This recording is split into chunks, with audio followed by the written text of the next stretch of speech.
الحمد لله نحمده ونستعينه ونستغفره ونتوكل عليه ونعوذ بالله من شرور أنفسنا ومن سيئات أعمالنا من يهده الله فلا مضل له ومن يضلله فلا هادي له وأشهد أن لا إله إلا الله وحده لا شريك له وأشهد أن محمدا عبده ورسوله أرسله بالهدى ودين الحق ليظهره على الدين كله ولو كره المشركون اللهم صل على محمد وعلى آل محمد كما صليت على إبراهيم وعلى آل إبراهيم إنك حميد مجيد اللهم بارك على محمد وعلى آل محمد كما باركت على إبراهيم وعلى آل إبراهيم إنك حميد مجيد أما بعد فإن خير الكلام كلام الله وخير الهدي هدي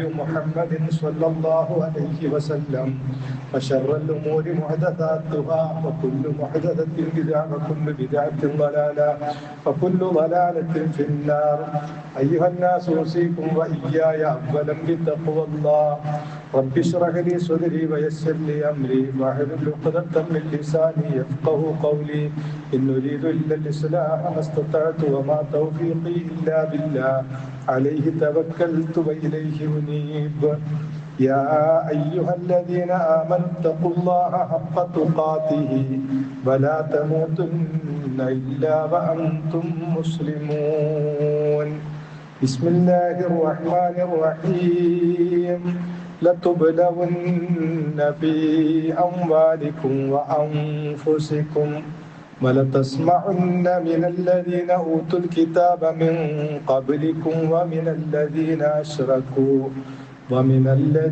أشركوا أذى كثيرا وإن تصبروا وتتقوا فإن ذلك من عزم الأمور.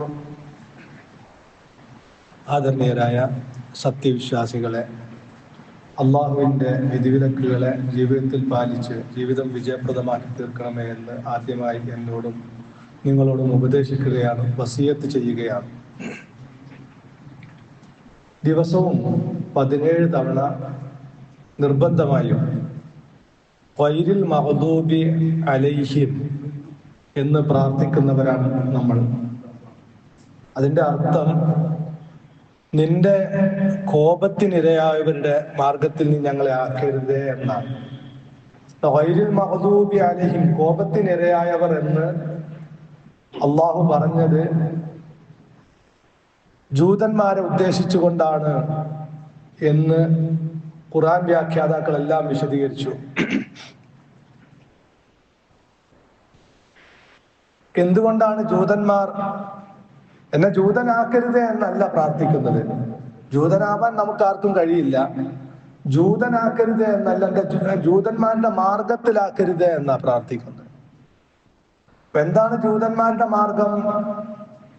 എന്തുകൊണ്ടാണ് വിശുദ്ധ ഖുർആൻ അങ്ങനെ പ്രാർത്ഥിക്കാൻ വേണ്ടി പറഞ്ഞത് എന്നതൊക്കെ പഠിക്കുക, അന്വേഷിക്കുക എന്നത് നമ്മുടെ ബാധ്യതയാണ്. വിശുദ്ധ ഖുർആനിൽ അള്ളാഹു പറഞ്ഞിട്ടുള്ള സമൂഹങ്ങളുടെ ചരിത്രം, ആ സമൂഹങ്ങളുടെ സ്വഭാവ വിശേഷണങ്ങൾ, ഇതൊക്കെ പരിശോധിക്കുകയും പഠിക്കുകയും ചെയ്യുമ്പോൾ നമുക്ക് വിശുദ്ധ ഖുർആൻ അള്ളാഹുവിന്റെ ഗ്രന്ഥം തന്നെയാണ്, അജയ്യമായ അന്യൂനമായ ഗ്രന്ഥമാണ് എന്ന് ഉറച്ചു ബോധ്യപ്പെടാനത് കാരണമാകും. വിശുദ്ധ ഖുർആൻ അറബികളുടെ ചരിത്രം പറഞ്ഞു. അത് നമ്മള് മഹാനായ ഇബ്രാഹിം നബി അലൈഹി സ്വലാമിന്റെ ചരിത്രം അഴവിറക്കിയപ്പോൾ വിശദീകരിച്ചു. വിശുദ്ധ ഖുർആൻ ബനു ഇസ്രായേലിന്റെ ചരിത്രം പറഞ്ഞു. വിശുദ്ധ ഖുർആനിൽ ഏറ്റവും കൂടുതൽ ആവർത്തിച്ച് പറഞ്ഞത് ബനു ഇസ്രായേലിന്റെ ചരിത്രമാണ്. ആ ബനു ഇസ്രായേലിലേക്ക് നിയോഗിക്കപ്പെട്ട മൂസാ നബി അലൈഹി സ്വലാമിന്റെ പേര് 136 സ്ഥലങ്ങളിൽ വിശുദ്ധ ഖുർആനിൽ പറഞ്ഞിട്ടുണ്ട്. ബനു ഇസ്രായേൽ, ഇസ്രായേൽ എന്ന പദം 43 തവണ വിശുദ്ധ ഖുർആനിൽ പറഞ്ഞിട്ടുണ്ട്. അല്ലാഹു യാ ബനി ഇസ്രായേൽ, അല്ലയോ ബനു ഇസ്രായേലരെ, ഉദ്കുറു നിഅമതി അല്ലതി അൻഅംതു അലൈക്കും, ഞാൻ നിങ്ങൾക്ക് നൽകിയിട്ടുള്ള അനുഗ്രഹങ്ങളെ നിങ്ങൾ ഓർക്കുക. വഅന്നി ഫദ്ദൽതുകും അലൽ ആലമീൻ, ഞാൻ നിങ്ങളെ ലോകരിൽ ശ്രേഷ്ഠരാക്കിയിരിക്കുന്നു എന്ന് വിശുദ്ധ ഖുർആൻ പറഞ്ഞു. അപ്പൊ ഖുർആനിൽ ഏറ്റവും കൂടുതൽ പരാമർശിക്കപ്പെട്ട ചരിത്രം ബനു ഇസ്രായേലിയരുടെ ചരിത്രം, മൂസാ നബി അലൈഹി ഇസ്ലാമിന്റെ ചരിത്രം. നിങ്ങളെ ലോകരിൽ ശ്രേഷ്ഠരാക്കിയിരിക്കുന്നു എന്ന് അള്ളാഹുവിന്റെ പ്രഖ്യാപനം. ആരാണ് ബനു ഇസ്രായേലിയർ? നമുക്കൊക്കെ അറിയാം. ഇബ്രാഹിം നബി അലൈഹി ഇസ്ലാമിന്റെ മകൻ ഇസ്ഹാഖ് നബി അലൈഹി ഇസ്ലാം, ഇസ്ഹാഖ് നബി അലൈഹി ഇസ്ലാമിന്റെ മകൻ യാക്കൂബ് നബി അലൈഹി ഇസ്ലാം. റസൂൽ തിരുമേനി സല്ലല്ലാഹു അലൈഹി വസല്ലമയുടെ ഹദീസിൽ നമുക്ക് കാണാൻ സാധിക്കും, ഇവരൊക്കെ ഫലസ്തീൻ കേന്ദ്രമാക്കി പ്രവർത്തിച്ചവരാണ്. ഈ ഫലസ്തീൻ കേന്ദ്രമാക്കി ധാരാളം പ്രവാചകന്മാർ വന്നിട്ടുണ്ട്. ബൈത്തുൽ മുഖദ്ദസ് ഒക്കെ കേന്ദ്രമാക്കി ധാരാളം പ്രവാചകന്മാർ വന്നിട്ടുണ്ട്. അള്ളാഹുവിന്റെ റസൂൽ പറഞ്ഞു, കാനത്ത് ബനു ഇസ്രായേല തസൂസുഹുമുൽ അംബിയാ, ബനു ഇസ്രായേലിനെ നയിച്ചത് അംബിയാക്കന്മാരാണ്. കുല്ലമാ ഹലക നബിയ്യുൻ ഖലഫഹു നബിയ്യുൻ, ഓരോ നബിയും മരണപ്പെടുമ്പോൾ തൊട്ടടുത്ത് മറ്റൊരു പ്രവാചകനെ നിയോഗിക്കും. തീർച്ചയായും എനിക്ക് ശേഷം ഇനി ഒരു പ്രവാചകൻ വരാനില്ല. അപ്പൊ ബനു ഇസ്രായേലിയർ പ്രവാചകന്മാരാൽ നയിക്കപ്പെട്ട സമൂഹം. ഇബ്രാഹിം നബി അലൈഹി സ്വലാമിന്റെ മകൻ ഇസ്ഹാഖ് നബി അലൈഹി സ്വലാമിന്റെ മകൻ യാക്കൂബ് നബി അലൈഹി സ്വലാം, മൂന്നും പ്രവാചകന്മാരാണ്. ആ യാക്കൂബ് നബി അലൈഹി സ്വലാമിന്റെ മറ്റൊരു പേരാണ് ഇസ്രായേൽ എന്ന്. അങ്ങനെ യാക്കൂബ് നബി അലൈഹി സ്വലാമിന്റെ 12 മക്കളും അവരുടെ വംശപരമ്പരയുമാണ് ബനു ഇസ്രായേലിയർ എന്ന പേരിൽ അറിയപ്പെടുന്നത്. ഫലസ്തീനിൽ യാക്കൂബ് നബി അലൈഹി സ്വലാം ഫലസ്തീനിലാണ് ജീവിച്ചത്. ആ ഫലസ്തീനിൽ നിന്ന് യാക്കൂബ് നബി അലൈഹി സ്വലാമിന്റെ മകൻ യൂസുഫ് നബി അലൈഹി സ്വലാം കിണറ്റിലെറിയപ്പെട്ട ചരിത്രം നമുക്കൊക്കെ അറിയാം. ആ കിണറ്റിലെറിയപ്പെട്ട യൂസുഫ് നബി അലൈഹിസ്സലാം ഫലസ്തീനിൽ നിന്ന് ഈജിപ്തിൽ എത്തിപ്പെടുന്നു. അവിടുത്തെ ഭരണാധികാരിയുടെ വീട്ടിൽ വളരുന്നു. അങ്ങനെ വളർന്ന് അവിടുത്തെ ഭരണാധികാരിയായി തീരുമ്പോ ആ രാജ്യത്തിലെ ഭരണത്തിൽ കാര്യമായ പങ്ക് വഹിച്ചിരിക്കുന്ന ഒരു സമയത്ത് പിതാവ് യാക്കൂബ് നബി അലൈഹി സ്വലാമിനെയും സന്താനങ്ങളെയും കുടുംബത്തെയും ഈജിപ്തിലേക്ക് എത്തിക്കുക. ആ ചരിത്രമൊക്കെ വിശുദ്ധ ഖുർആൻ പഠിപ്പിക്കുന്നത് സൂറത്ത് യൂസുഫ്. അങ്ങനെ ഈജിപ്തിൽ യാക്കൂബ് നബി അലൈഹി സ്വലാമിന്റെയും സന്താന പരമ്പര അങ്ങനെ വളർന്ന് പടർന്ന് പന്തലിച്ചു. ബനു ഇസ്രായേലിയർ എന്ന പേരിൽ അവർ അറിയപ്പെട്ടു. അവിടെ ഈജിപ്തിൽ ഉണ്ടായിരുന്നത് പരമ്പരാഗതമായി ഉണ്ടായിരുന്നത് കിബിത്തികൾ എന്ന വർഗമാണ്. ആ കോപ്റ്റിക് വംശജർ, ആ കിബിത്തികൾ ബനു ഇസ്രായേലിയരെ അങ്ങേയറ്റത്തെ പീഡനത്തിനിരയാക്കുകയും അവരെ അടിമകളാ പോലെ പണിയെടുപ്പിക്കുകയും അടിമകളാക്കി തീർക്കുകയും ചെയ്തപ്പോ ആ സമൂഹത്തെ ഏകനായ റബ്ബിലേക്ക് ക്ഷണിക്കാൻ വേണ്ടിയും ഈ സമൂഹത്തിന്റെ പീഡനങ്ങൾ അവസാനിപ്പിക്കണമെന്ന് പറഞ്ഞ് അവരെ മോചിപ്പിക്കാനും വേണ്ടിയാണ് അള്ളാഹു മൂസാ നബി അലൈഹിസ്സലാമിനെ ബനു ഇസ്രായേലിലേക്ക് അയക്കുന്നത്. അപ്പം എങ്ങനെയാണ് ബനു ഇസ്രായേലിയർ ഈജിപ്തിൽ വ്യാപിക്കുന്നത് എന്നും അവരിലേക്ക് നിയോഗിക്കപ്പെട്ട പ്രവാചകനാണ് മൂസാ നബി അലൈഹിസ്സലാം എന്നും നമുക്ക് മനസ്സിലായി. അങ്ങനെ മൂസാ നബി അലൈഹിസ്സലാമിന്റെ സമൂഹം ഇന്ന് പിൽക്കാലത്ത് ബനു ഇസ്രായേലിയർ എന്ന പേരിൽ അറിയപ്പെട്ടു. ഈ ബനു ഇസ്രായേലിയരുടെ സ്വഭാവം മൂസാ നബി അലൈഹിസ്സലാം ജീവിച്ചിരിക്കുന്ന കാലത്ത് തന്നെ അവരിൽ വലിയൊരു വിഭാഗം അങ്ങേയറ്റത്തെ ധിക്കാരികളും അഹങ്കാരികളുമായിരുന്നു എന്ന് വിശുദ്ധ ഖുർആൻ നമുക്ക് പഠിപ്പിച്ചിരുന്നുണ്ട്. മൂസാ നബി അലൈഹിസ്സലാമിനോട് തന്നെ നേർക്ക് നേരെ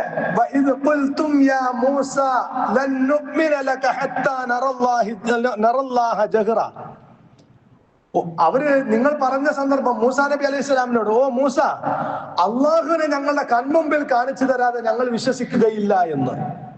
മൂസാ നബി അലൈഹിസ്സലാം കാണിച്ചു കൊടുത്ത മുഅ്ജിസത്തുകളൊക്കെ കണ്ട് അതെല്ലാം ബോധ്യപ്പെട്ട് പ്രവാചകനാണെന്ന് ബോധ്യപ്പെട്ട ശേഷവും അവര് പറയാ, അള്ളാഹിനെ ഞങ്ങൾ കൺമുമ്പ് കാണിച്ചു തരാതെ ഞങ്ങൾ വിശ്വസിക്കൂല. അതുപോലെ തന്നെ മഹാനായ മൂസാ നബി അലൈഹിസ്സലാം ഈജിപ്തിൽ നിന്ന് കിബിത്തികളുടെ ഫിറഔന്റെയും കൂട്ടരുടെയും ഉപദ്രവം സഹിക്കവയ്യാതെ ഇവരെയുമായി ഹിജറ ചെയ്തു. ഹിജറ പോയി തീഹ് മരുഭൂമിയിൽ എത്തിപ്പെട്ടു.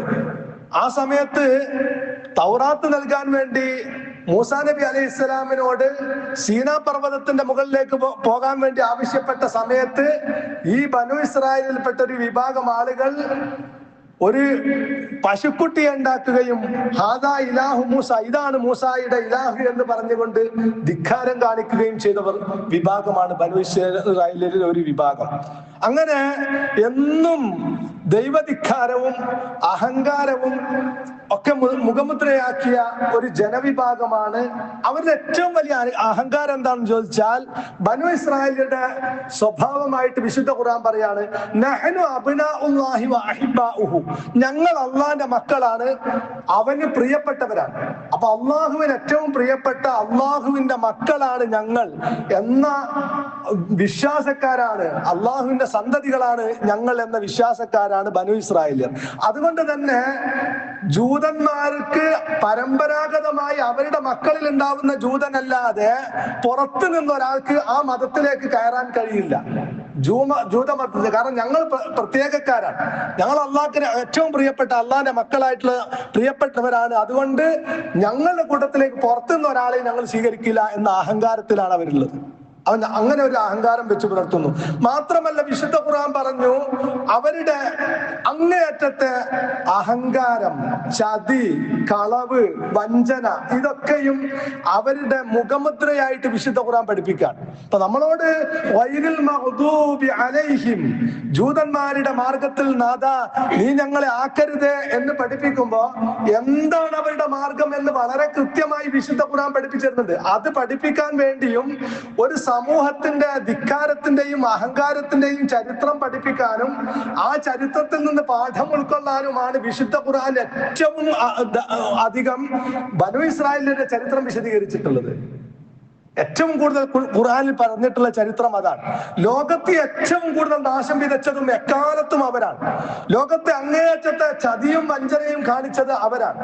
ഖുർആൻ സുമ്മ ഖസത്ത് ഖുലൂബുക്കും മിൻ ബഅദി ദാലിക ഫഹിയ കൽ ഹിജാറ, നിങ്ങളുടെ ഹൃദയം പാറ പോലെ കടുത്തുപോയി എന്ന വിശുദ്ധ ഖുർആൻ പറഞ്ഞത്.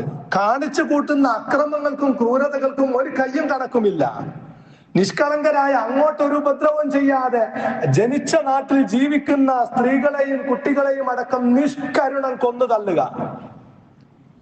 വിശുദ്ധ ഖുർആൻ അല്ലാഹ് പറഞ്ഞു, ഫബിമ നഖ്ലിഹിം മീസാഖഹും ലഅന്നാഹും വജഅൽനാ ഖുലൂബഹും ഖാസിയതൻ യുഹർരിഫൂനൽ കലിമ അൻ മവാദിഇഹി വനസൂ ഹല്ലം മിമ്മാ ദുക്കിറൂ ബിഹി വലാ തസാലു തത്തലിഉ അലാ ഖായിനത്തിൻ മിൻഹും ഇല്ലാ ഖലീലൻ മിൻഹും ഫബിമ നഖ്ലിഹിം മീസാഖഹും ലഅന്നാഹും, അവരുടെ അള്ളാഹുമായുള്ള കരാർ ലംഘിക്കുന്നതിന്റെ പേരിൽ അവരെ നാം ശപിച്ചു. അള്ളാഹ് പറയാ, ഞാനുമായി ലാ ഇലാഹ ഇല്ലല്ലാഹ് എന്ന കരാർ, ആ കരാർ അനുസരിച്ച് എനിക്ക് കീഴൊതുങ്ങി വിനയാന്വിതരായി ജീവിക്കാം എന്ന റബ്ബുമായിട്ടുള്ള കരാർ, ആ കരാർ ലംഘിച്ചു അവർ. എന്നിട്ടോ വജഅൽനാ ഖുലൂബഹും ഖാസിയ, കടുത്ത ഹൃദയത്തിന്റെ വക്താക്കളാക്കി നാം അവരെ. എന്നിട്ട് പറയാണ് യുഹർരിഫൂനൽ കലിമ അൻ മവാദിഇഹി, അവര് അല്ലാഹുവിന്റെ വചനങ്ങളെ തൽസ്ഥാനം വിട്ട് അതിന്റെ ഉദ്ദേശങ്ങളെ മാറ്റിക്കളയും. അവരോടൊരു പരീക്ഷണം എന്നുള്ള നിലക്ക് അവരോട് യൗമുസ്സബ്ത്തിൽ, ശനിയാഴ്ച ദിവസം മീൻ പിടിക്കരുത് എന്ന് ബനു ഇസ്രായേലിലുള്ള ഒരു പരീക്ഷണമായിരുന്നു അത്. അപ്പം ശനിയാഴ്ച ദിവസം മീൻ പിടിക്കരുത് എന്നല്ലേ അള്ളാഹ് പറഞ്ഞത്? അതുകൊണ്ട് നമുക്ക് വെള്ളിയാഴ്ച വൈകുന്നേരം വലയിട്ട് വെക്കാം, എന്നിട്ട് ശനിയാഴ്ച കഴിഞ്ഞിട്ട് ഞായറാഴ്ച മീൻ പിടിക്കാം എന്നാ.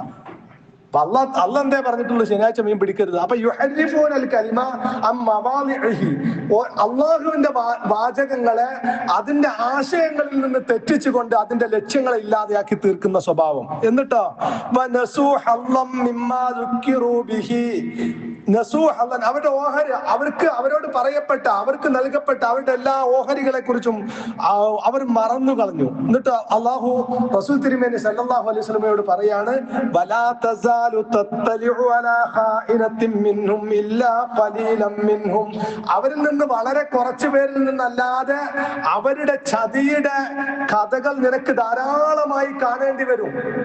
അള്ളാഹ് ഖുർആനിൽ പറയാ, വലാ തസാലു എന്ന് പറഞ്ഞ ആയിക്കൊണ്ടേയിരിക്കുന്ന, തത്തലിഉ നിനക്ക് നീ കണ്ടുകൊണ്ടേയിരിക്കും, ഖായിനത്തൻ മിൻഹും അവരുടെ ചതിയുടെ ഉദാഹരണം നീ കണ്ടുകൊണ്ടേയിരിക്കും, ഇല്ലാ ഖലീലൻ മിൻഹും വളരെ കുറഞ്ഞ ആളുകൾ ഒഴിച്ച് ബാക്കി എല്ലാവരിൽ നിന്നും അവരുടെ ചതിയുടെ ഉദാഹരണം നിനക്ക് കണ്ടുകൊണ്ടേയിരിക്കും. അത് എന്നും കണ്ടുകൊണ്ടേയിരിക്കുന്നു. റസൂൽ തിരുമേനി സല്ലല്ലാഹു അലൈഹി വസല്ലമയെ 2 പ്രാവശ്യം അവർ ചതിയിൽ വധിക്കാൻ നോക്കി. പ്രവാചക തിരുമേനി സല്ലല്ലാഹു അലൈഹി വസല്ലം മദീനയിലേക്ക് വരുന്ന സമയത്ത് മദീനയിൽ കാര്യമായി 3 ജൂതഗോത്രങ്ങളാണുള്ളത്: ബനു ഖുറൈള, ബനു നദീർ, ബനു ഖൈനുഖാ. അവിടെ മുശ്രിക്കുകൾ കുറവാണ്. അപ്പൊ ഈ മദീനയിലേക്ക് വന്നപ്പോ അറബികളുണ്ട്, അറബികളും ജൂതന്മാരുമാണ്. ഈ ജൂത ഗോത്രങ്ങളുമായി റസൂലുള്ളാഹി സ്വല്ലല്ലാഹു അലൈഹി വസല്ലം സന്ധി ഉണ്ടാക്കി. നാട്ടിൽ ശാന്തിയും സമാധാനവും ഉണ്ടാവാൻ വേണ്ടി റസൂലുള്ളാഹ് നമ്മൾ പരസ്പരം അങ്ങോട്ടും ഇങ്ങോട്ടും യുദ്ധം നടത്തുകയോ സംഘടന നടത്തുകയോ ഇല്ല. ഇനി ആരെങ്കിലും പുറത്തിൽ നിന്ന് നമ്മുടെ മദീനയിലേക്ക് ഇങ്ങോട്ട് ആക്രമണത്തിന് വന്നാൽ നമ്മൾ അവരെ ഒന്നിച്ച് പ്രതിരോധിക്കും, സൗഹാർദ്ദത്തോടു കൂടി പ്രതിരോധിക്കും. നാട്ടിൽ ശാന്തി സമാധാനം ഉണ്ടാക്കാൻ വേണ്ടി റസൂലുള്ളാഹ് ചെയ്തതാണ്. എന്നിട്ട് അഹ്സാബ് യുദ്ധം വന്നു. മുശ്രിക്കുകൾ എല്ലാ വിഭാഗം ആളുകളിൽ നിന്നും പെട്ട ആളുകളെ ഉൾക്കൊള്ളിച്ചുകൊണ്ട് വലിയൊരു സൈന്യവുമായി വന്ന സമയത്ത് റസൂൽ തിരുമേനി സല്ലല്ലാഹു അലൈഹി വസല്ലമക്ക് അത്ര വലിയൊരു സൈന്യത്തെ നേരിടാൻ കഴിയില്ല എന്നതുകൊണ്ട് യുദ്ധതന്ത്രം അറിയുന്ന സൽമാനുൽ ഫാരിസി റളിയല്ലാഹു അൻഹു പറഞ്ഞു കൊടുത്തു, മദീനയിലേക്ക് അവർ കടക്കുന്ന ഭാഗത്ത് നമുക്ക് ദീർഘമായി കിടങ്ങു കുഴിച്ചു, കുതിരക്ക് പോലും ചാടിക്കടക്കാൻ പറ്റാത്ത രൂപത്തിൽ കിടങ്ങു കുഴിച്ചുകൊണ്ട് അവരെ പ്രതിരോധിക്കാം. അതാണ് ഹന്തത്ത്. അഹ്സാബ് എന്ന് പറഞ്ഞാൽ ധാരാളം സഖ്യകക്ഷികൾ എന്ന വാക്കിന്റെ അർത്ഥം. ധാരാളം ആളുകൾ, സൈന്യം എല്ലാ വിഭാഗത്തും ഉള്ളതുകൊണ്ടാണ് അഹ്സാബ് എന്ന് പേര് വന്നത്. അതേ യുദ്ധം തന്നെയാണ് ഹന്തക്ക് എന്ന പേരിൽ അറിയപ്പെടുന്നത്. അങ്ങനെ ഒരു 5 കിലോമീറ്ററോളം നീളത്തില് മക്കയിൽ നിന്ന് വരുന്ന ഭാഗത്ത് കിടങ്ങു കുഴിച്ചുകൊണ്ട് അവരെ പ്രതിരോധിക്കുന്ന സമയത്ത് ഉള്ളിൽ നിന്ന് കുത്തിയവരാണ് ജൂതന്മാർ. അതുകൊണ്ടാണ് ഒരു വിഭാഗത്തെ, ജൂതന്മാരിൽ ഒരു വിഭാഗത്തെ റസൂലുള്ളാഹി മദീനയിൽ നിന്ന് നാട് കടത്തിയിട്ടുള്ളത്. റസൂലുള്ളാഹിയെ 2 പ്രാവശ്യം അവർ വധിക്കാൻ വേണ്ടി, ചതിയിലൂടെ കൊല്ലാൻ വേണ്ടി ശ്രമിച്ചത് നമുക്ക് ഹദീസ് ചരിത്രത്തിൽ കാണാൻ സാധിക്കും.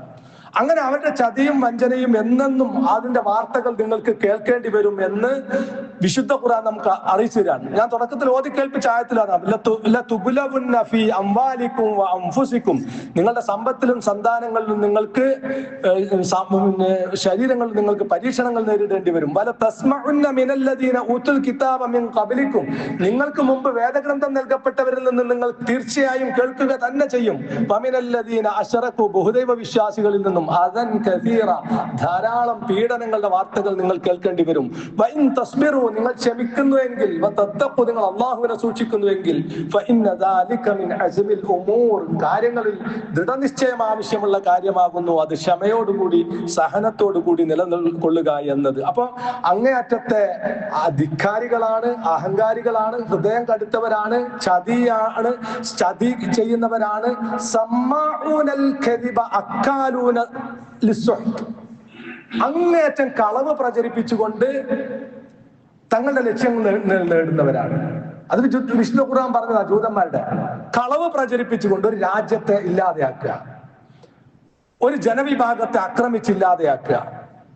അത് അപ്പൊ ഖുർആൻ പറഞ്ഞാൽ വലാ തസാലു തത്തലു അലാ ഖായിനത്തിൻ മിൻഹും, അവരുടെ ചതിയുടെ വാർത്തകൾ നിങ്ങൾക്ക് എന്നെന്നും കേൾക്കേണ്ടി വരും. അതുപോലെ തന്നെ അള്ളാഹുവിനെ കുറിച്ചുള്ള വിശ്വാസത്തിൽ പോലും ഇവർക്ക് പലപ്പോഴും ധിക്കാരം കാണാൻ കഴിയും. അള്ളാഹുവിനെ കുറിച്ച് ഖുർആൻ പറഞ്ഞു, വഖാലത്തിൽ യഹൂദു യദുല്ലാഹി മഗ്ലൂല, അള്ളാഹുവിന്റെ കൈ പിന്നോട്ട് ബന്ധിക്കപ്പെട്ടതാണ് എന്ന് പറഞ്ഞാൽ അള്ളാഹ് പിശുക്കനാണ് എന്നർത്ഥം. ഉല്ലത്ത് ഐദിഹിം, അള്ളാഹുവിന്റെ കൈ ബന്ധിക്കപ്പെട്ടിരിക്കുന്നു. വലുഇനു ബിമാ ഖാലു, അവര് പറഞ്ഞതിനാൽ അവർ ശപിക്കപ്പെട്ടിരിക്കുന്നു. എന്നിട്ട് അള്ളാഹ് പറയാ ബൽ യദാഹു മബ്സൂതത്താനി യുൻഫിഖു കൈഫ യശാ, അള്ളാഹുവിന്റെ കൈകൾ നീട്ടിയിടപ്പെട്ടതാണ്, അവൻ ഉദ്ദേശിക്കുന്ന രൂപത്തിൽ അവനത് ചെലവഴിക്കുന്നു.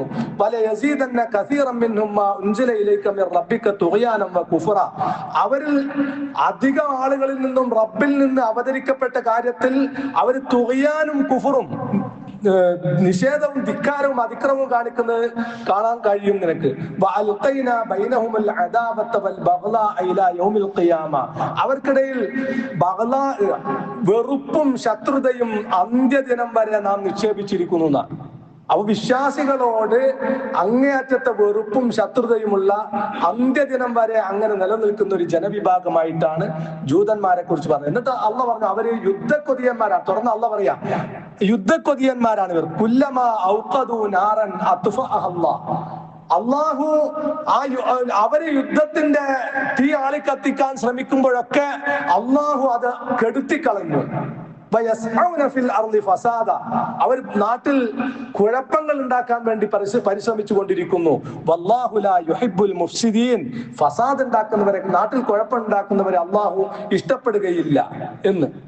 അതുപോലെ തന്നെ വിശുദ്ധ ഖുർആൻ പറഞ്ഞു മനുഷ്യരെ കൊല്ലാൻ യാതൊരു മടിയുമില്ലാത്തൊരു വിഭാഗമാണെന്ന് പറഞ്ഞു. ഖുർആൻ പറഞ്ഞു, ഇന്നല്ലദീന യക്ഫുറൂന ബിആയാതില്ലാഹി വയഖ്തുലൂന നബിയ്യീന ബിഗൈരി ഹഖ്ഖിൻ വയഖ്തുലൂന അല്ലദീന യഅ്മുറൂന ബിൽ ഖിസ്തി മിനന്നാസ്. ഇന്നല്ലദീന യക്ഫുറൂന ബിആയാതില്ലാ, അല്ലാഹുവിന്റെ ആയത്തുകളെ നിഷേധിക്കുന്ന ആളുകൾ തീർച്ചയായും അവര് വയഖ്തുലൂന നബിയ്യീന ബിഗൈരി ഹഖ്ഖിൻ, അവര് യാതൊരു അവകാശവും കൂടാതെ പ്രവാചകന്മാരെ കൊന്നൊടുക്കുന്നവരാണ്. ബനു ഇസ്രായേലിൽ ഒരാൾ കൊന്നൊടുക്കപ്പെട്ടവരാ ധാരാളം പ്രവാചകന്മാരുണ്ട്. സക്കരിയ നബി അലൈഹിസ്സലാം, യഹ്യ നബി അലൈഹിസ്സലാം ഒക്കെ ബനു ഇസ്രായേലിൽ ഒരാൾ കൊന്നൊടുക്കപ്പെട്ട പ്രവാചകന്മാരിൽപ്പെട്ടവരാണ്. അങ്ങനെ എന്നിട്ട് പറഞ്ഞു, ഖുർആൻ പറഞ്ഞു, ജനങ്ങളിൽ നീതി കൽപ്പിക്കുന്ന ആളുകളെയും അവർ കൊന്നൊടുക്കുന്നു. നീതിക്കും സത്യത്തിനും വേണ്ടി നിലകൊള്ളുന്ന ആളുകളെയും അവർ കൊന്നൊടുക്കുന്നു. അവർക്ക് വേദനാജനകമായ ശിക്ഷ കൊണ്ട് സന്തോഷ വാർത്ത അറിയിക്കുക എന്ന്. വിശ്വാസികളോട് ഏറ്റവും കൂടുതൽ ശത്രുത വെച്ച് പുലർത്തുന്നവരാണ് ജൂതന്മാർ എന്ന് വിശുദ്ധ ഖുർആൻ പറഞ്ഞു. വിശ്വാസികളോട് അങ്ങേയറ്റത്തെ ശത്രുതയുള്ളവരായി നിനക്ക് അവർ കാണാം. അങ്ങനെയൊക്കെ ആണെങ്കിലോ അങ്ങേയറ്റത്തെ ഭീരുക്കളാണവർ. ഖുർആൻ പറയാം, അങ്ങേയറ്റത്തെ അത്യാഗ്രഹം ദുനിയാവിലെ ജീവിതത്തോട്, ദുനിയാവിലെ സുഖസൗകര്യങ്ങളോട്, ഭൗതിക ജീവിതത്തോട് അങ്ങേയറ്റത്തെ അത്യാഗ്രഹമുള്ളവരാണ്.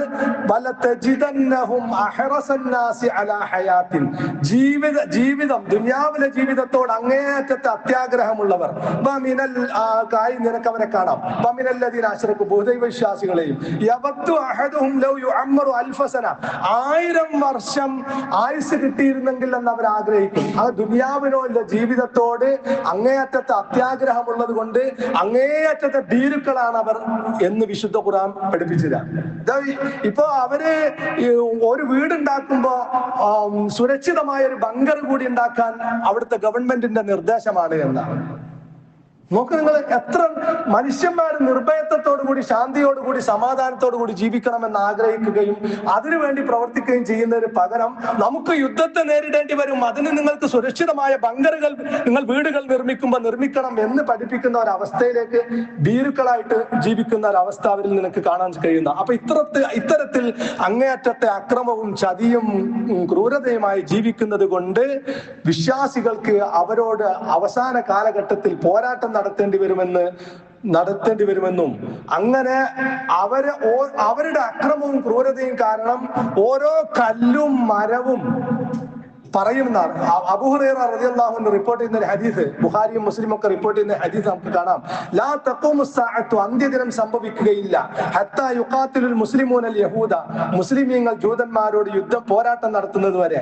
ഹത്താ യഖ്തബി അൽ യഹൂദിയ്യു മിൻ വറാഇൽ ഹജരി വശജർ, ഓരോ മരത്തിന്റെയും കല്ലിന്റെയും പിന്നിൽ ജൂതന്മാര് ചെന്ന് ഒളിക്കുമ്പോ ഫയഖൂലുൽ ഹജറു വശജറു യാ മുസ്ലിം ഹാദാ യഹൂദിയ്യുൻ വറാഇ, അല്ലയോ മുസ്ലിമേ, ഇതാ ഒരു ജൂതൻ എന്റെ പിന്നിൽ ഒളിച്ചിരിക്കുന്നു എന്ന് കല്ലും മരവും പറയുന്ന ഒരു അവസ്ഥയിലേക്ക് വരെ കാര്യങ്ങളെത്തും. അത്രത്തോളം അവരുടെ അക്രമവും ക്രൂരതയും വർദ്ധിക്കും അവസാന കാലത്തിലേക്ക് വരുമ്പോൾ എന്ന് റസൂലുള്ളാഹി സ്വല്ലല്ലാഹു അലൈഹി വസല്ലം പറയാണ്. അപ്പൊ നമ്മള് കണ്ടുകൊണ്ടിരിക്കുന്നത്, ഞാൻ പറഞ്ഞു തന്നത്, വിശുദ്ധ ഖുർആൻ പഠിപ്പിച്ചു തരുന്ന ചരിത്രം, വിശുദ്ധ ഖുർആൻ പഠിപ്പിച്ചു തരുന്ന ഓരോ സമൂഹങ്ങളുടെ വിശേഷണങ്ങള്, അതൊക്കെ അള്ളാഹുവിന്റെ ഗ്രന്ഥമാണ് ഖുർആൻ എന്ന് നമുക്ക് ബോധ്യപ്പെടുത്തി തരുന്നതാണ് എന്ന് മാത്രമല്ല, ഇന്ന് നമ്മൾ കണ്ടുകൊണ്ടിരിക്കുന്ന കാര്യങ്ങളൊക്കെ നമുക്കൊരു പുത്തനല്ല. ഇതൊക്കെ അള്ളാഹുവിന്റെ ഖുർആനിലും പ്രവാചക തിരുമേനി സല്ലല്ലാഹു അലൈഹി വസല്ലമയുടെ ഹദീസുകളിലും പ്രവചിക്കപ്പെട്ടിട്ടുള്ള കാര്യങ്ങളാണ്.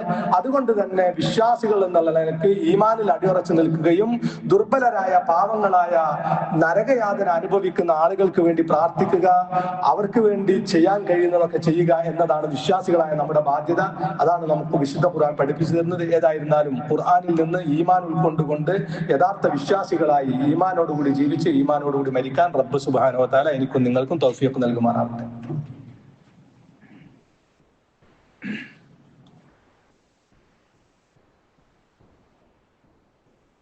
അൽഹംദുലില്ലാഹ് വസല്ലല്ലാഹു അലാ നബിയ്യിനാ മുഹമ്മദിൻ അഷ്റഫുൽ മഖ്ലൂഖീന റഹ്മത്തൽ ലിൽ ആലമീൻ വഅലാ ആലിഹി വസഹ്ബിഹി വഅലാ ജമീഇൽ അംബിയാഇ വൽ മുർസലീൻ വത്താബിഈന ലഹും ബിഇഹ്സാനിൻ ഇലാ യൗമിദ്ദീൻ ഇത്തഖുല്ലാഹ യാ ഇബാദല്ലാഹ്. ആദരണീയരായ വിശ്വാസികളെ, ഒരിക്കൽ കൂടി അള്ളാഹുവിന്റെ വിധിവിലക്കുകളെ ജീവിതത്തിൽ പാലിക്കണമേ എന്ന് ഉണർത്തുകയാണ്, വസിയത്ത് ചെയ്യുകയാണ്. റസൂൽ തിരുമേനി സല്ലല്ലാഹു അലൈഹി വസല്ലമ പറഞ്ഞു, മൻ അസ്ബഹ മിൻകും ആമിനൻ, നിങ്ങൾ നിർഭയരായി നിങ്ങൾക്ക് കഴിയാൻ സാധിക്കുന്ന ഒരു വിഭാഗം, ഫി സിർബിഹി, അവന്റെ ജനതയിൽ, തന്റെ ജനതയിൽ നിർഭയരായി ജീവിക്കാൻ സാധിക്കുന്ന ആളുകൾ, മുആഫ ഫി ജസദിഹി, ആരോഗ്യം നൽകപ്പെട്ട ആളുകൾ, ശരീരത്തിന് ആരോഗ്യം നൽകപ്പെട്ട ആളുകൾ, ഇൻദഹു ഊതു യൗമിഹി, അതാത് ദിവസത്തേക്കുള്ള ഉപജീവനത്തിന് മാർഗമുള്ള ആളുകൾ. ഒരു ദിവസത്തെ ഇന്ന് കഴിയാനുള്ള ഭക്ഷണം ഇന്ന് എന്റെ വീട്ടിലുണ്ട്, ആ രൂപത്തിൽ കഴിയുന്ന ആളുകൾ. ഫകഅന്നമാ ഹീസത്ത് ലഹു ദുനിയ, അവൻ ദുനിയാവിലെ വിജയം നേടിയവനെ പോലെയാണ്, ദുനിയാവ് മുഴുവൻ നേടിയവനെ പോലെയാണ്. നിർഭയമായി ജീവിക്കാൻ സാധിക്കുന്ന ഒരവസ്ഥ മനുഷ്യന്റെ ഏറ്റവും ബേസിക് നീഡാണ്. ശരിക്കും സേഫ്റ്റി, സുരക്ഷിതത്വത്തോട് ജീവിക്കാൻ, നിർഭയത്വത്തോടുകൂടി ജീവിക്കാൻ സാധിക്കാറുണ്ട്. അതിനുള്ള അന്തരീക്ഷം ഉണ്ടാക്കണം. പ്രവാചകന്മാരൊക്കെ ശ്രമിച്ചത് അതാ. ഇപ്പൊ റസൂൽ തിരുമേനി സല്ലല്ലാഹു അലൈഹി വസല്ലമയുടെ ചരിത്രം പഠിക്കുമ്പോൾ നമ്മളൊക്കെ പഠിക്കുന്ന ചരിത്രം വെറും ബദർ, ഉഹദ്, ഹുനൈൻ, ഹന്തക്ക്, ഹുനൈൻ ഇങ്ങനെ പറഞ്ഞിട്ടുള്ള ആ യുദ്ധത്തിന്റെ ചരിത്രങ്ങൾ നമ്മൾ പഠിക്കുന്നത്. പക്ഷെ ആ യുദ്ധത്തിലേക്ക് എത്തിപ്പെട്ടതും റസൂൽ തിരുമേനി സല്ലല്ലാഹു അലൈഹി വസല്ലമ യുദ്ധത്തോട് സ്വീകരിച്ച സമീപനം, ഇതൊന്നും നമ്മൾ പഠിക്കുന്നില്ല, സമൂഹത്തിന് നമ്മൾ ബോധ്യപ്പെടുത്തി കൊടുക്കുന്നില്ല. നിങ്ങൾ നോക്കൂ, റസൂൽ തിരുമേനി സല്ലല്ലാഹു അലൈഹി വസല്ലമ യുദ്ധക്കൊതിയനായിക്കൊണ്ട് വാളും എടുത്ത് ഇറങ്ങുകയാണെങ്കിൽ എവിടുന്നാ യുദ്ധം നടക്കുക? റസൂലുള്ള മദീനയിലേക്ക് വന്നു. മക്കയിൽ നിന്ന് ജനങ്ങളുടെ ഉപദ്രവം സഹിക്കാതെ റസൂൽ മദീനയിലേക്ക് വന്നു.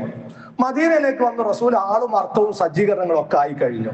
അങ്ങനെ എതിരാളികളെ മുഴുവൻ നേരിട്ട് ഇല്ലാതാക്കി കളയാം എന്ന് റസൂലുള്ള തീരുമാനിച്ചുകൊണ്ട് യുദ്ധത്തിന് റസൂലുള്ള ഇറങ്ങി പുറപ്പെടുകയാണെങ്കിൽ എവിടുന്നാ യുദ്ധം നടക്കുക? കാരണം ആട്ടി ഓടിച്ചത് മക്കയാണ്. അപ്പൊ മക്കയുടെ ഹറമിന്റെ ഉള്ളിൽ അല്ലെങ്കിൽ ഹറമിന്റെ പുറത്തും തന്നെയല്ലേ യുദ്ധം നടക്കേണ്ടത്? അല്ലെങ്കിൽ അവരെ അങ്ങോട്ട് പോയിട്ട് ഉപരോധിക്കല്ലേ വേണ്ടത്? യുദ്ധം നടന്നത് എവിടുന്നാണ്? യുദ്ധം നടന്നതൊക്കെ മദീന പരിസരത്തുനിന്ന്. അതെന്താ സംഭവം? റസൂൽ തിരുമേനി സല്ലല്ലാഹു അലൈഹി വസല്ലം മദീനയിൽ സ്വസ്ഥമായി ജീവിച്ചുകൊണ്ടിരിക്കുന്നു, അവർ ഇസ്ലാം പ്രചരിച്ചുകൊണ്ടിരിക്കുന്നു എന്നൊക്കെ ബോധ്യപ്പെട്ട ഇവര് ആ സമൂഹത്തെ ഇല്ലാതെയാക്കണം എന്നുള്ളതൊക്കെ ഇങ്ങോട്ട് ആക്രമിക്കാൻ വരിക. ഇങ്ങോട്ട് ആക്രമിക്കാൻ വരുമ്പോ മദീനയുടെ ഉള്ളിൽ നിന്ന് അവരെ നേരിട്ടാൽ മദീനയിലെ കൃഷിക്കും മദീനയിലെ വീടുകളും കുട്ടികളും സ്ത്രീകളും ഒക്കെ ഉപദ്രവിക്കപ്പെടും. അതുകൊണ്ട് നമുക്ക് മദീനക്ക് പുറത്തു നിന്ന് അവരെ നേരിടാം. അങ്ങനെയാണ് മദീനയുടെ പരിസര പ്രദേശങ്ങളിൽ, ഉഹദ് മദീനയുടെ 3 കിലോമീറ്റർ പരിസരത്താണ്, ബദർ മദീനയിൽ നിന്ന് 50 കിലോമീറ്റർ പരിസരത്താണ്. അപ്പൊ അങ്ങനെ മദീനയുടെ ഉള്ളിൽ നിന്ന് നേരിടുന്നതിന് പകരം മദീനക്ക് പുറത്തു നിന്ന് നേരിടാം എന്ന് തീരുമാനിച്ചുകൊണ്ട് മദീനയിലേക്ക് പുറത്തേക്ക് പോകുക. അപ്പൊ യുദ്ധം ഇങ്ങോട്ട് വന്ന് നശിപ്പിക്കാൻ വരുമ്പോ കൈത്ത് നീട്ടിക്കൊടുക്കാതെ പ്രതിരോധിക്കണം എന്നുള്ള നിലക്ക് യുദ്ധത്തിന് ഇറങ്ങണം എന്ന സഹാബികളോട് പറഞ്ഞിട്ടുള്ളത്. ആ യുദ്ധത്തിൽ തന്നെ ഇങ്ങോട്ട് യുദ്ധത്തിന് വരുന്നവരെ അല്ലാതെ ഒരാളെയും ഒരു നിരപരാധിയെയും അങ്ങോട്ട് ആക്രമിക്കാൻ പാടില്ല എന്ന് കർശന നിർദ്ദേശം നൽകുകയാണ് റസൂലുള്ളാഹി സ്വല്ലല്ലാഹു അലൈഹി വസല്ലം. യുദ്ധത്തിന് വരുന്ന സ്ത്രീകളെയും യുദ്ധത്തിൽ പങ്കെടുക്കുന്ന കുട്ടികളെയും കൊല്ലാം, അല്ലാത്ത കുട്ടികളെയും സ്ത്രീകളെയും നിരപരാധികളായി യുദ്ധത്തിന് വരാതെ ഒരാളെയും കൊല്ലാൻ പാടില്ല എന്ന് കർശന നിർദ്ദേശമാണ് റസൂൽ തിരുമേനി സല്ലല്ലാഹു അലൈഹി വസല്ലം. അപ്പൊ നോക്കൂ നിങ്ങൾ, റസൂലുള്ളാഹി സ്വല്ലല്ലാഹു അലൈഹി വസല്ലം പ്രവാചകന്മാരൊക്കെ നാട്ടിൽ ശാന്തിയും സമാധാനവും ഉണ്ടാക്കാൻ വേണ്ടി പ്രവർത്തിച്ചവരാണ്. സത്യസന്ധതയും വിനയത്വവും കൈമുതലാക്കിക്കൊണ്ട് നീതിപൂർവകമായി ജീവിക്കുകയും നീതിക്ക് വേണ്ടി നിലകൊള്ളുകയും ചെയ്തവരാണ്. വിശ്വാസികളായ നമ്മുടെ ബാധ്യത അതാണ്. ഒരു വിഭാഗത്തെ അള്ളാഹു അക്രമികളാക്കി തീർത്തത്, അല്ലെങ്കിൽ ഒരു വിഭാഗം അവർക്ക് നൽകപ്പെട്ട കഴിവുകളിൽ അക്രമികളായി തീർത്തത്. അപ്പൊ ഞാൻ തുടക്കത്തിൽ ഓതി കേൾപ്പിച്ചല്ലോ, ബനു ഇസ്രായേലിയർക്ക് അള്ളാഹു അങ്ങേയറ്റത്തെ അനുഗ്രഹങ്ങൾ കൊടുത്തു. അവരെ ലോകരിൽ ലോകരിൽ നിങ്ങളെ ശ്രേഷ്ഠരാക്കി എന്ന് പറഞ്ഞു അവർക്ക് എല്ലാ അനുഗ്രഹങ്ങളും കൊടുത്തു. പക്ഷെ അവരെല്ലാ അനുഗ്രഹങ്ങളും അള്ളാഹുവിന്റെയും അവന്റെ ദീനിന്റെയും ശത്രുക്കൾ എന്ന നിലക്ക് അതിനെതിരായിക്കൊണ്ടാണ് അവരുടെ എല്ലാ അനുഗ്രഹങ്ങളും അവരെല്ലാ കാലത്തും ഉപയോഗിച്ചിട്ടുള്ളത്. അതുകൊണ്ട് തന്നെ നാളെ പരലോകത്ത് റബ്ബ് നീതി നടപ്പിലാക്കുമ്പോ എന്ന് അള്ളാഹ് പറഞ്ഞു, അവർക്ക് വേദനാജനകമായ ശിക്ഷയുണ്ട്. അവരുടെ പ്രവർത്തനങ്ങൾ കൊണ്ടാണ്.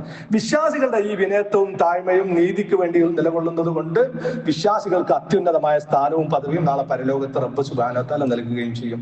ഇതാണ് നമ്മൾക്ക് ഈ ചരിത്രങ്ങളിൽ നിന്നൊക്കെ പഠിക്കാനുള്ള പാഠം. അതുകൊണ്ട് ഇതൊരു പുതുമയുള്ള കാര്യമാണ് എന്ന് നമുക്ക് തോന്നേണ്ടതില്ല. അള്ളാഹു ലോക സമൂഹത്തെ ഈ അശാന്തിയിൽ നിന്നും അസമാധാനത്തിൽ നിന്നും രക്ഷപ്പെടുത്തി ലോകത്ത് നിർഭയത്വവും ശാന്തിയും നിലവിൽ വരുന്ന ഒരു അവസ്ഥയിലേക്ക് അള്ളാഹു എത്തിക്കുമാറാവട്ടെ. അള്ളാഹുവെ, വിശ്വാസികൾക്ക് നീ വിജയം നൽകണ റഹ്മാനെ, വിശ്വാസികൾക്ക് നീ ശാന്തിയും സമാധാനവും ചൊരിയണ റബ്ബെ. അള്ളാഹുവെ, ദീനിനെ യഥാവിധി മനസ്സിലാക്കിക്കൊണ്ട് യഥാർത്ഥ മുസ്ലിമായി ജീവിച്ച് ഈമാനോടുകൂടി മരിക്കാൻ ഞങ്ങൾക്ക് ഏവർക്കും നീ തൗഫീഖ് നൽകണ റഹ്മാനെ. കാരുണ്യവാനായ റബ്ബെ, അറിഞ്ഞും അറിയാതെയും ഞങ്ങളിൽ സംഭവിച്ചു പോയ ചെറുതും വലുതുമായ എല്ലാ തെറ്റുകുറ്റങ്ങളും ഞങ്ങൾക്ക് പുറത്തു തരണ റഹ്മാനെ. കാരുണ്യവാനായ റബ്ബെ, ഞങ്ങൾക്കും ഞങ്ങളുടെ മാതാപിതാക്കൾക്കും നീ പാപമോചനം നൽകണ റഹ്മാനെ. ഞങ്ങളെയും ഞങ്ങളുടെ മാതാപിതാക്കൾ, ഇണകൾ, സന്താനങ്ങൾ, കുടുംബാംഗങ്ങൾ എല്ലാവരെയും നിന്റെ ജന്നാത്തുൽ ഫിർദൗസിൽ ഒരുമിച്ച് കൂട്ടണ റഹ്മാനെ. കാരുണ്യവാനായ റബ്ബെ, ഞങ്ങളിൽ നിന്ന് വിട പറഞ്ഞു പോയിട്ടുള്ള വിശ്വാസികളും വിശ്വാസിനികളുമായിട്ടുള്ള ആളുകൾ, അവർക്ക് നീ പാപമോചനം നൽകുകയും അവരെയും ഞങ്ങളെയും നിന്റെ ജന്നാത്തുൽ ഫിർദൗസിൽ ഒരുമിച്ച് കൂട്ടുകയും ചെയ്യണം റഹ്മാനെ. കാരുണ്യവാനായ നാഥ, ഞങ്ങൾക്ക് സഹിക്കാൻ സാധിക്കാത്ത പരീക്ഷണങ്ങൾക്ക് നീ ഞങ്ങളെ വിധേയരാക്കല്ല റഹ്മാനെ. രണ്ട് ലോകത്തും ഞങ്ങൾക്ക് ജീവിത വിജയം നൽകണ റബ്ബെ. അല്ലാഹുമ്മ ഗ്ഫിർ ലിൽ മുഅ്മിനീന വൽ മുഅ്മിനാത്ത് വൽ മുസ്ലിമീന വൽ മുസ്ലിമാത്ത് വൽ അഹ്യാഇ മിൻഹും വൽ അംവാത്ത് ഇന്നക മുജീബുദ് ദഅവാതി വയാ ഖാദിയൽ ഹാജാത്ത്. റബ്ബന സ്രിഫ് അന്നാ അദാബ ജഹന്നമ ഇന്ന അദാബഹ കാന ഗറാമ ഇന്നഹ സാഅത്ത് മുസ്തഖറൻ വമുഖാമ. റബ്ബന ഹബ് ലനാ മിൻ അസ്വാജിനാ വദുർരിയ്യാതിനാ ഖുർറത അയുൻ വജ്അൽനാ ലിൽ മുത്തഖീന ഇമാമാ. റബ്ബന ഗ്ഫിർ ലനാ വലിഇഖ്വാനിനാ الذين سبقونا بالإيمان ولا تجعل في قلوبنا غلا للذين آمنوا ربنا إنك رؤوف رحيم. ربنا آتنا في الدنيا حسنة وفي الآخرة حسنة وقنا عذاب النار. وصلى الله على نبينا محمد وعلى آله وصحبه وسلم.